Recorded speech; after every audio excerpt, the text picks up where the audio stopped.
Vamos a hablar de salud mental y campaña electoral. Ustedes se preguntarán cómo unimos estos dos temas. Por supuesto que le vamos a dar un marco, un contexto, porque tiene que ver con la sugerencia a la hora de abordar ciertas temáticas relacionadas con la política, con la campaña electoral, en donde lamentablemente se suelen utilizar términos que no corresponden, más allá de que no están bien porque están relacionados con cuestiones de salud, ¿no? Hay frases como, por ejemplo, cuando se escucha decir gobierno de locos, por ejemplo, o un gobierno autista y demás. Otras frases que también son mal utilizadas. Por supuesto que para hablar de esto estamos con una voz autorizada, por supuesto, y de autoridad, como es la titular de la Defensoría del Público, Miriam Lewin. Hola Miriam, bienvenida como siempre. ¿Cómo ¿Qué estás? tal, Diana? Hiciste una excelente introducción. Las campañas electorales generalmente desatan pasiones, ¿no? Y en esas discusiones apasionadas, o incluso desde los medios de comunicación, cuando se editorializa, se suelen hacer calificaciones que tienen que ver con problemáticas de salud mental, con la peor de las connotaciones, con una connotación negativa. Ese candidato está desquiciado, está loco, ese ministro es esquizofrénico, el gobierno es autista. Todo esto hace referencia, como bien dijiste, a cuestiones que tienen que ver con salud mental. Y de registrarse estas problemáticas, deberían ser diagnosticadas por un especialista, no por un periodista o un editorialista.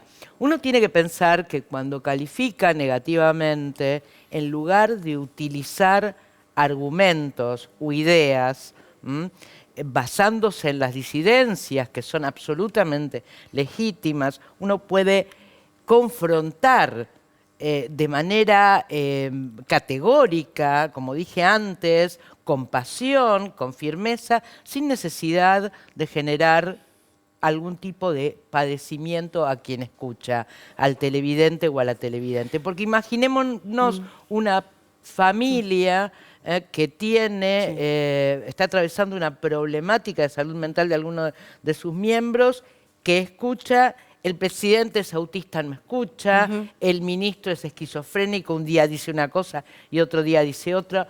Hay muchos otros términos que pueden utilizarse, hay muchos otros términos, nuestra lengua es muy rica y se puede perfectamente compatibilizar la discusión política o la crítica sin necesidad de ofender. Muchas veces son utilizados estos términos no solamente desde quienes comunican, como, bueno, desde la parte periodística, quien editorializa, como también lo has dicho, muchas veces también son utilizados desde el ámbito de la política, ¿no? En este afán de querer hacer una campaña, muchas veces se recurre a afirmaciones, tanto de un lado, del otro, en una situación que termina volviéndose violenta también y estigmatizadora, porque estos términos mal usados, porque no corresponden, por supuesto, terminan estigmatizando también, ¿no? Y parece que no se toma ese registro.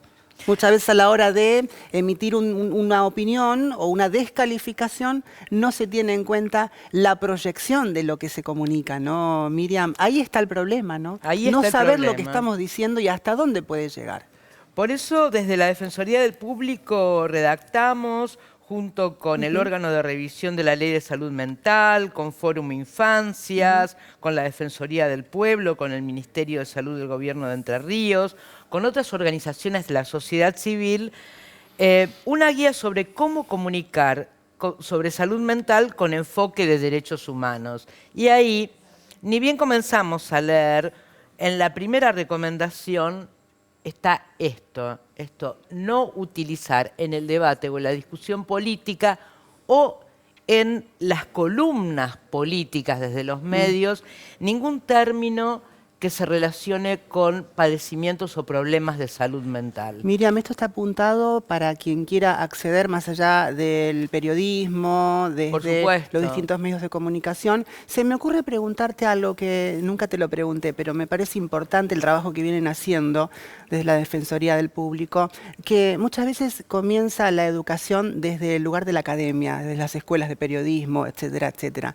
Hay un trabajo ahí puntual que ameritaría, ¿no?, también abordar, ¿no?, desde esos lugares, para que los nuevos comunicadores tomen esta lectura de lo que corresponde comunicar o de cómo corresponde comunicar. Bueno, sin ir Me más parece lejos, súper interesante, ¿no? Sin ir más lejos, nosotros hacemos una recorrida por universidades, por escuelas de periodismo, con nuestros capacitadores, y yo misma tuvimos una, no sobre esta temática, sobre la temática de ambiente, Sí. el viernes pasado en la Universidad de La Plata. Qué Y interesante estamos eso, Miriam. dispuestos y dispuestas a acudir a donde sea.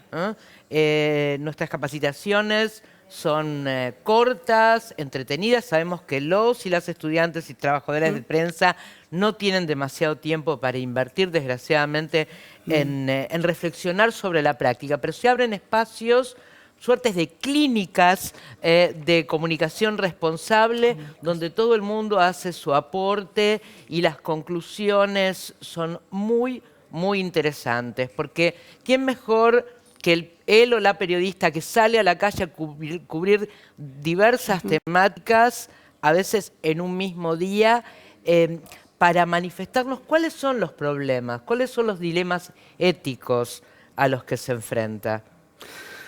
Todo sumamente interesante e importante. Miriam, te agradecemos, como siempre.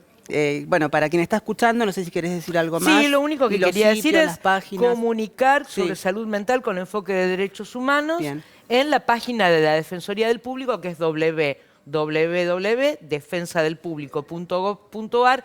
La misma página donde se hacen los reclamos está disponible para la consulta de estas y otras recomendaciones. Muy bien. Gracias, Miriam.